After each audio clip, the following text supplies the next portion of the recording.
Бүгін бізде қызықты сұхбат айдарының қонағы институтымыздың аға оқытушысы Исманова Нұрсұлу Ержанқызы. Қош келдіңіз. Қазіргі таңда білім беру мен тәрбие жүйесін қоғам сұраныстарына сәйкес жаңарту мен дамыту мәселелері өзекті болып отыр. Осы орайда мектепке дейінгі білім беру ұйымдарында оқыту мен тәрбиелеу жүйесін ізгілендіру басты бағыт болып жалғасын табуда. Нұрсұлу Ержанқызы, аталған мәселеде мектепке дейінгі білім беру ұйымдарында өзін-өзі тану пәнінің жүйе құрушы әлеуетін іске асыру мүмкіндіктері жайында айтып өтсеңіз.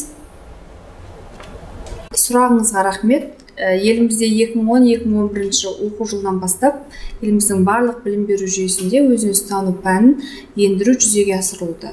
Өзін-өзі тану пәні бұл рухани адамгершілік білім жайында пән екенін білеміз. Яғни біз бала тәрбиелеуді мектептен емес, баланың кішкентай жасы мектепке дейінгі ұйымдардан бастап қолға алып, осы өзін-өзі тану рухани адамгершілік білім беру бағдарламасын мектепке дейінгі ұйымдарда жандандыруымыз қажет. Енді өзін-өзі тану пәні метапредмет ретінде педагогикалық үдерісте адамды ақиқатты тануға жол ашады. Яғни баланың өзін-өзі түсінуіне, өзін-өзі ары қарай дамытуына бірден бір септігін тигізетін пән болып табылады. Тұлға бұл зомби емес, ғажап ғалам. Оны қалыптастыру құдіреті ешкімге берілмеген. Профессор Лосев айтып өткендей, бұл қағидат өзін-өзі тану пәнін оқыту үдерісінде біз тұлғаны қоғамның тапсырысы бойынша қалыптастырмайтынымызды, бала тұлғасының бұрыннан бар рухани адамгершілігін әлеуетін ашып, жарыққа шығаратынымызды көрсетеді. Рухани адамгершілік білім ол жүректің терең түкпірінде өтетін ішкі құбылыс. Рухани адамгершілік білімді жеткізуші тәрбиеші, яғни өзін-өзі тану тәрбиешісі білімді дайын күйінде ұсынбайды, оқытпайды. Ол тек баланың даму бағдарын сыртқы әлемді зерттеуден өзінің бір ішкі жан дүниесінің шексіз әсемдігін ашуға бағыттайды. Өзінің ішкі жан дүниесін ашып саналы даму жолына түскеннен кейін бала өзіне қажетті білімді өзі іздейді. Яғни ішкі ар-ұждан дауысы оның мәңгілік рухани ұстазына айналады. Жақсы. Мектепке дейінгі білім беру ұйымдарында өзін-өзі тану пәнін оқытудың шарттары қандай? Баланы оқыту шарттары қандай деген кезде біз баланы алдымен оқытпай, баланы бірінші сүюіміз керек. Акимов айтады, нұр балаларына нұрлы ұстаздар қажет. Яғни біз балаға сүйіспеншілігімізді берсек, баланың жан дүниесіне түсінуге біз тырыссақ, онда біздің білім беру саласында белгілі бір жетістікке қол жеткізетінімізге сеніммен айта аламыз. Өйткені балаға біз сүйіспеншілік бермегенде біз керемет білім берсек те одан нәтиже болмайды. Көп педагогтар өзінің кәсіби құзыреттілігіне, яғни коммуникабельді болу керек, жан-жақты болу керек, жаңа технологияны меңгеру керек деп біз олардан сұрап жатамыз. Баламен жұмыс істегенде бірінші не керек дегенде көбі жауап бере алмай жатады. Баламен жұмыс істегенде бірінші сүйіспеншілік қажет. Енді біздің өзін-өзі тану пәнін оқытудың шарттарына сүйіспеншілік, шығармашылық, керемет атмосфераны дұрыс құра білу.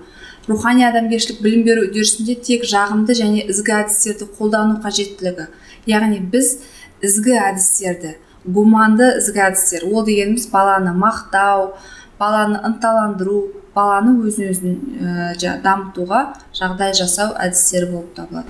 Баланы біз өзін-өзі дамытуына, өзін-өзі ішіндегі рухани алауын жағып, балаға тәрбиелеген кезде ізгі әдістерді қолдансақ, біздің жұмысымыз жемісті болатынына сенім білдіре аламын.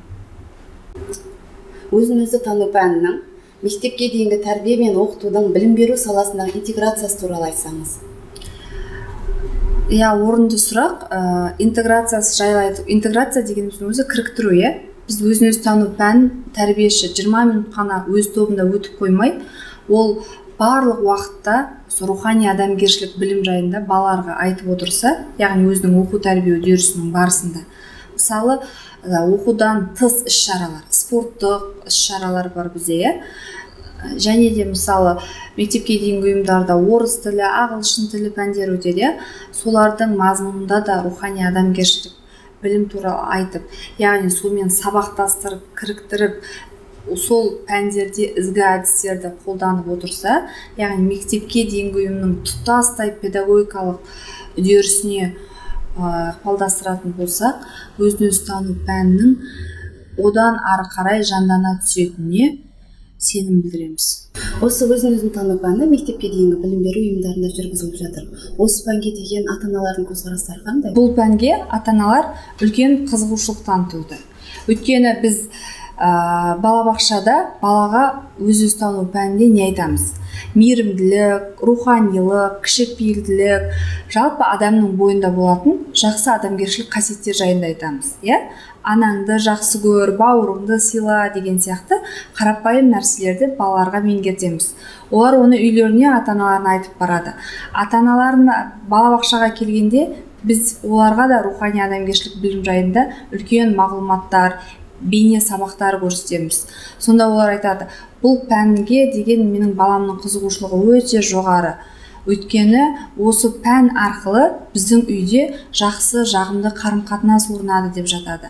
Яғни баланы біз тек қана білім беру мекемесінде тәрбиелеп қоймай, тәрбие деген жан-жақты процесс екенін білесіз ғой. Біз отбасында да біздің үйреткенімізді ата-анасы тәжірибеде балаға көрсететін болса, ол рухани адамгершілік тәрбиесі баланың бойына тез даритынына біз сеніммен айта аламыз. Сондықтан да біз бұл рухани адамгершілік тәрбиені ұжым болып, қоғам болып, ата-ана болып, білім беру ұйымдары болып, жан-жақты бірлесіп, баланы керемет тәрбиелі, керемет сапалы бала қылып тәрбиелеуге атсалыссақ, жұмысымыз жемісті болатынын айта аламын. Нұрсұлу Ержанқызы, қызықты сұхбат бергеніңізге алғыс білдіремін. Әрдайым үлкен мақсаттарға жетіп, биік белестерді бағындыра беруіңізге тілектеспін. Сіздерге де рахмет.